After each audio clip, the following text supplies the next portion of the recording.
அனைவருக்கும் இனிய சித்திரை திருநாள் நல்வாழ்த்துக்களை கூறிக்கொள்வதாக தாவேக தலைவர் விஜய் எக்ஸ் வலைதள பக்கத்தில் பதிவிட்டிருக்கிறார். அந்த அண்மை செய்தியை பார்க்கிறோம். திக, திமுக, விசிக, பாமக தமிழ் தேசியர்கள் போல சித்திரை ஒன்றை தமிழ் வருட பிறப்பாக டிவிகே ஏற்காதது கேள்வி எழுப்பப்படுகிறது. தற்போது கலைஞர் முதல்வராக இருந்தபோது தை 1 தமிழ் புத்தாண்டு என்றதை ஜே ஆட்சியில் மீண்டும் மாற்றினார். இந்த நிலையில் திக, திமுக அந்த கட்சிகளின் வரிசையில் தமிழக வெற்றிக் கழகமும் சித்திரை திருநாள் வாழ்த்து என கூறியிருக்கிறது. அந்த அண்மை செய்தியை பார்க்கிறோம். இதன் மூலம் தமிழ் புத்தாண்டாக தமிழக வெற்றிக் கழகம் சித்திரை ஒன்றை ஏற்றுக்கொள்ளவில்லையோ என்கிற கேள்வி எழுந்திருக்கிறது. முழு விவரங்களோடு செய்தியாளர் ஜெரி இணைப்பில் இருக்கிறார்.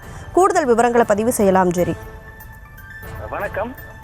நித்திரையில் இருக்கும் தமிழா, சித்திரை அல்லவனுக்கு தமிழ் புத்தாண்டு, தை முதல் நாளே தமிழ் புத்தாண்டு என பாவேந்தர் பாரதிதாசன் பாடியதற்கு இணங்க திமுக, திராவிடர் கழகம் உள்ளிட்ட இயக்கங்கள் தை முதல் நாளையே தமிழ் புத்தாண்டாக கொண்டாடுவர். இருப்பினும் பல்வேறு கட்சியினர் சித்திரை திருநாளை இன்றைய தினத்தை தமிழ் புத்தாண்டாக கருதுவது வழக்கம். இந்நிலையில் தமிழக வெற்றிக் கழகத்தினுடைய நிலைப்பாடு என்ன என்பதை தமிழக வெற்றிக் கழகத்தினுடைய தலைவர் விஜய் அவர்கள் எக்ஸ் வலைதள பதிவிலே தெரிவித்திருக்கிறார். அதாவது, தமிழ் புத்தாண்டு தெரிவிக்காமல் அனைவருக்கும் இனிய சித்திரை திருநாள் வாழ்த்துக்கள் என்று மட்டுமே இந்த பதிவிலே பதிவிட்டிருக்கிறார்.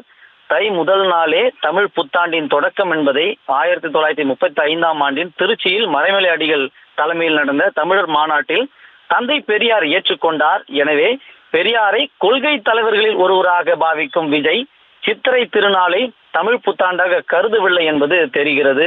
எனவே இன்று தமிழ் புத்தாண்டு தெரிவிக்காமல் தன்னுடைய அதிகாரப்பூர்வ எக்ஸ் வலைதள பக்கத்தில் அனைவருக்கும் இனிய சித்திரை திருநாள் வாழ்த்துக்கள் என்று தெரிவித்திருக்கிறார்.